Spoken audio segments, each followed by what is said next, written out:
C'est Matin Bonheur. Si vous venez seulement de nous prendre hommage, c'est avec Dr Aka Félix que nous allons continuer le parcours. Maintenant, la cavalcade matinale. Dr Aka Félix, il est naturothérapeute. Vous le savez, il fait partie donc de l'inventaire de la RTI depuis des années maintenant. C'est notre consultant santé, surtout naturothérapie.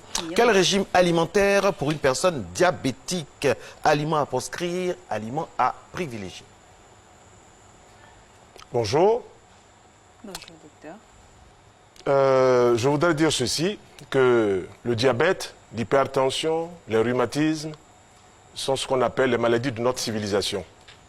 Nous avons adopté un certain style de vie, une certaine hygiène de vie, et en fonction de notre potentiel vital, on va se retrouver donc à développer ici une hypertension, là un diabète. Ce que je voulais surtout proposer, c'est renforcer l'organisme au niveau du pancréas, parce que le pancréas qui souffre, c'est cette glande-là qui souffre, au niveau du diabète dit métabolique, diabète sucré. Mais contrairement à ce qu'on pense souvent, le diabète métabolique sucré n'est pas forcément dû aux fruits. J'ai 39 années de pratique, j'ai reçu beaucoup de personnes à qui on a conseillé une bonne alimentation et cela a amélioré leur état de santé.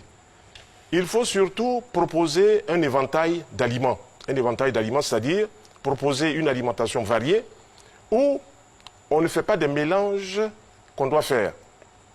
Je veux dire, par exemple, au petit déjeuner, je vois qu'il y a du chocolat assez bon pour les diabétiques, mais un chocolat non sucré.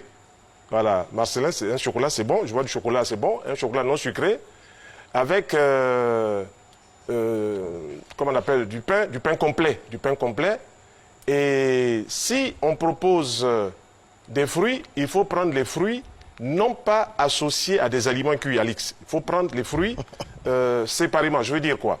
Que si on mange des fruits, on peut manger des oranges, des pommes, des mangues, des mandarines, tout ça. Le goût sucré, ce qu'on appelle le sucre des fruits, le fructose, n'a rien à voir avec le diabète. Si on ne mange pas ces fruits-là comme des desserts, c'est-à-dire si on ne met pas ces fruits-là sur du riz ou si on ne met pas ces fruits-là sur de la tchéké. Voilà. C'est le problème des combinaisons alimentaires. Et jusque-là, beaucoup de personnes piétinent à comprendre ce mécanisme simple.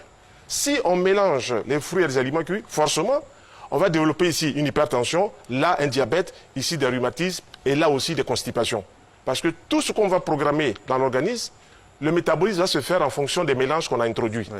Voilà. Donc, il faut bien comprendre que les fruits ne sont pas immédiatement responsables parce que tous les diabétiques que nous rencontrons ne mangent pas les fruits. Oui. Alors, quelle est cette petite sorcellerie alimentaire où les gens ne mangent pas les fruits, mais on dit que c'est les fruits qui donnent le diabète? Il y a un problème. Voilà. Donc, voilà ce que je voulais dire par rapport